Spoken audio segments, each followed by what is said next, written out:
Welcome to forgotten founders.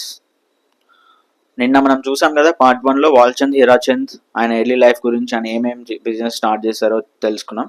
ఈరోజు ఆయన బిజినెస్లో ఏ సెక్టార్స్లో ఎలాంటి సిగ్నిఫికెన్స్ క్రియేట్ చేశాడనేది I will explain to you. Okay, so ఆయన ఎర్లీ డేస్లో ఆయన చిన్నతనంలో ఉన్నప్పుడే వాళ్ళ అమ్మగారు చనిపోయారు, వాళ్ళ నాన్నతోనే పెరిగారు. వాళ్ళ ఫ్యామిలీ బిజినెస్ ఏంటంటే like A money lending and అలాగే కాటన్ సీడ్స్, ఇవి వాళ్ళు సేల్ చేసేవాళ్ళు.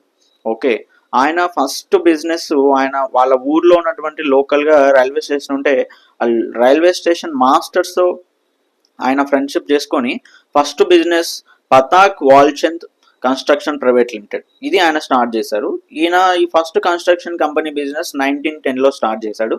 సో మెయిన్గా ఆయన ఏం చేశాడంటే గవర్నమెంట్కి, అప్పుడున్న బ్రిటిష్ ఇండియన్ గవర్నమెంట్కి ఈ రైల్వే లైన్స్ కాంట్రాక్ట్స్ అనేది కన్స్ట్రక్షన్ కంపెనీలో మెయిన్గా చేశారు. సో ఈయన చేసిన బిగ్గెస్ట్ 3 ఏంటంటే, వన్ ఈజ్ మనకు ముంబై నుంచి పూణేకి వెళ్ళే కొండల్లో అడవుల్లో మొత్తం రైల్వే ట్రాక్ ఉంది కదా, అవన్నీ ఈయన కంపెనీనే కన్స్ట్రక్షన్ చేసింది. అండ్ సెకండ్ థింగ్, ఈయన ముంబైకి వాటర్ పైప్ లైన్స్ ఏదైతే వాటర్ పైప్ లైన్స్ హిరావాసి లేక్ నుంచి ఏదైతే ఉందో ఆ వాటర్ ముంబైకి మెయిన్గా వాటర్ సప్లై చేసే పైప్ లైన్ కాంట్రాక్ట్స్ అన్ని కూడా, ఆ వర్క్స్ అన్ని కూడా ఈయన కంపెనీనే చేసింది.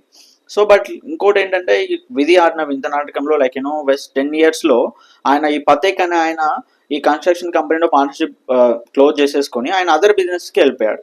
సో అప్పుడు ఈయనకు పెద్ద పెద్ద కాంట్రాక్ట్స్ కావాలంటే ఏం చేయాలి అని అర్థం కాక ఈయన టాటా కన్స్ట్రక్షన్ కంపెనీస్తో కొలాబరేట్ అయిపోయి దాని తర్వాత ఈయనకి చాలా చాలా పెద్ద పెద్ద కన్స్ట్రక్షన్ ఆపర్చునిటీస్ వచ్చాయి. సో ఆ విధంగా ఈయన ఈ కన్స్ట్రక్షన్ బిజినెస్లో చాలా, అండ్ ఇప్పుడున్న హిందుస్థాన్ కన్స్ట్రక్షన్ లిమిటెడ్ ఏదైతే ఉందో అది ఈయన స్థాపించినటువంటి కంపెనీని.